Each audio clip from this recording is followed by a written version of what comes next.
8:33 here on Democracy Now!, democracynow.org, the War and Peace Report. I'm Amy Goodman. We're broadcasting live from Copenhagen.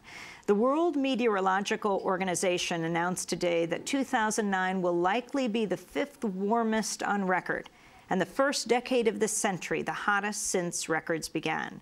Meanwhile, here in Copenhagen, the environmental group Germanwatch issued a new report ranking the countries hardest hit by extreme weather based on socioeconomic data. For 2008, Burma topped the list, followed by Yemen and Vietnam. The United States ranked 5th, higher than any other industrial nation. The study also looked at the hardest hit nations over the past 18 years.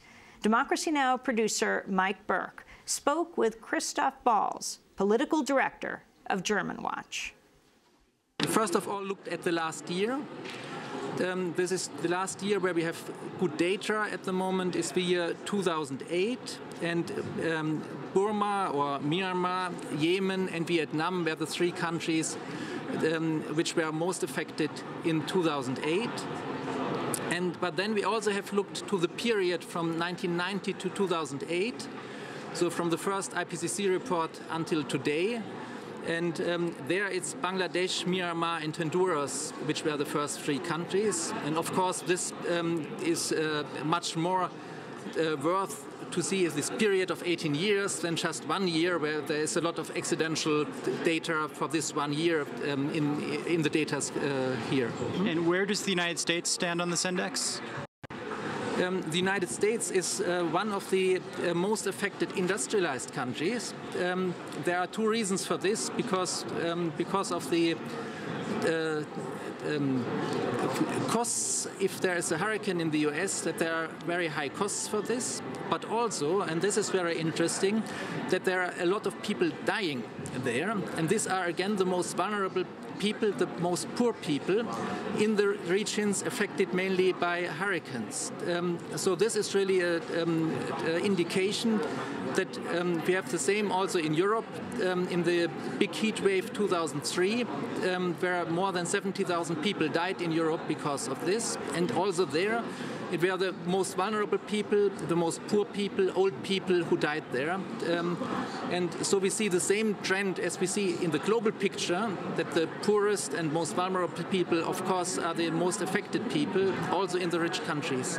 Christoph Balz is the political director of Germanwatch. She spoke with Democracy Now! Senior producer Mike Burke. This is Democracy Now!, democracynow.org, the War and Peace Report, and we are live in Copenhagen. The Obama administration's moved a step closer to regulating greenhouse gases. On Monday, the Environmental Protection Agency said 6 gases, including carbon dioxide and methane, endanger the environment and public health. The move would allow the EPA to take action against greenhouse gases without needing congressional approval. EPA Administrator Lisa Jackson made the announcement Monday at a news conference in Washington. Today's action is a step towards enduring, pragmatic solutions to the enormous challenge of climate change. It is a step towards innovation, investment, and implementation of technologies that reduce harmful emissions. The EPA announcement came on the first day of the COP15 climate summit here in Copenhagen. The European Commission applauded the decision, saying it would be a boost to the negotiations aimed at crafting a new global agreement to curb greenhouse gases. President Obama is attending the talks on the summit's last day.